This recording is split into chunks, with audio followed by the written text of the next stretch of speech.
Hare Krishna. Today from Bhagavad Gita we are going to discuss the definition of Kshatriya from chapter number 2, Sankhya Yoga, text number 31. So from this text number 31 to 38, Krishna is going to show the material profit to be obtained from fighting the war. He already described the science of soul and the spiritual profit. Now let us see the material profit. Hare Krishna. sva-dharmam avekṣya na vikampitum arhasi dharmyād yuddhāt śreyo nyat kṣatriyasya na vidyate. So Lord Krishna is directly giving an agitating word to Arjuna and telling that considering your specific duty as a kshatriya, you should know that there is no better engagement for you than fighting on a religious principles, and so there is no need for hesitation. Na vikampitum arhasi. So out of these four orders of the social administration, Brahmana, Kshatriya, Vaishya and Shudra, the second order for the matter of good administration is called Kshatriya. Kshat iti trāyate iti Kshatriya. Kshat means to harm, and one who gives protection from the harm is called Kshatriya. Trāyate means protection. So the Kshatriyas are trained for killing in the forest.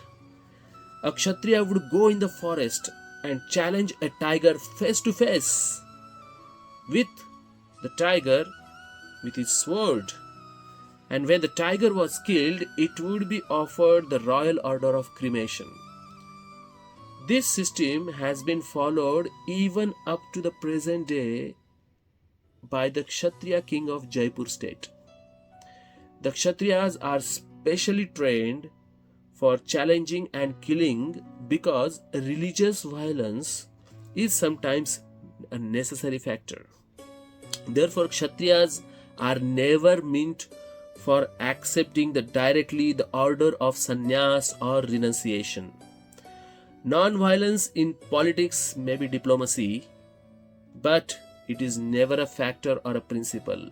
So so-called Mahatma, he's not Mahatma, but Mohandas Karamchand Gandhi, his principle of applying non-violence in politics was useless.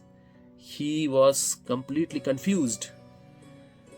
In religious law books, it is stated, Ahaveshu mithononyam jigham satomahi kṣitaha yuddhamānāna param shaktya swargam yanti aparam mukhaha yadneshu pashavo brahman hanyante satatam dvija samskruttaha kilam mantraischa tepi swargam avapnuvan. Tepi swargam avapnuvan. They go to the heavenly planets.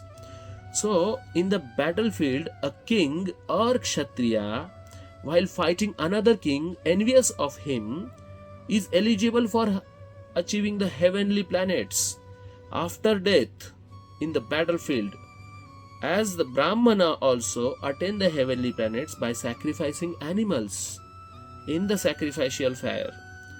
Therefore, killing on the battlefield on the religious principles and killing animals in the sacrificial fire are not at all considered the acts of violence, because everyone is benefited by the religious principles involved.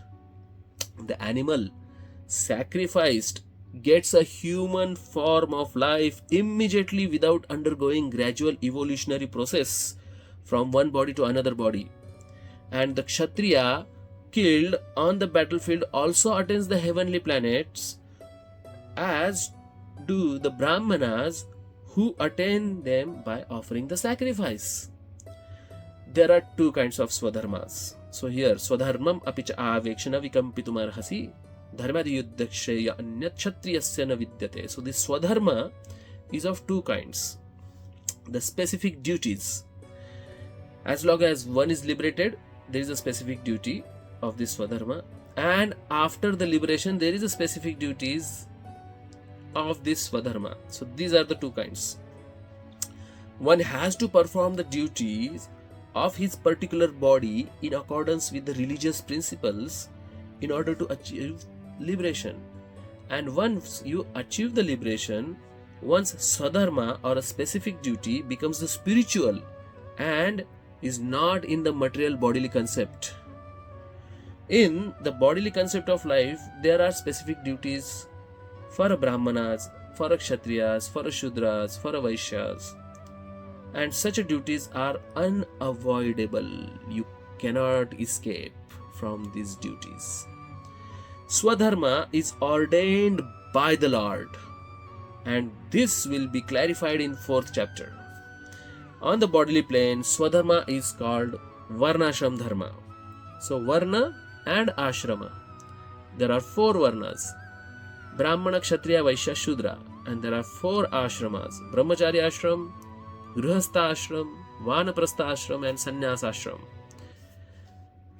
So, human civilization begins from the stage of varnashram dharma, or a specific duties in terms of the specific modes of body obtained in the due course of time. Discharging one specific duty in any field of the action in accordance with the orders of the higher authorities serves one to elevate to higher status of life. So the purpose of varnashram dharma or varnashram system is to elevate the soul from animalistic mentality to at least a human or a demigod mentality. So the purpose is the elevation, and Krishna is requesting Arjuna to fight not for his personal cause but for the higher cause. sva-dharmam apicha avekṣya vikampitum arhasi dharmyād yuddhāc śreyaḥ anyat kṣatriyasya na vidyate. The next shloka is more intense. We'll see in next video. Hare Krishna.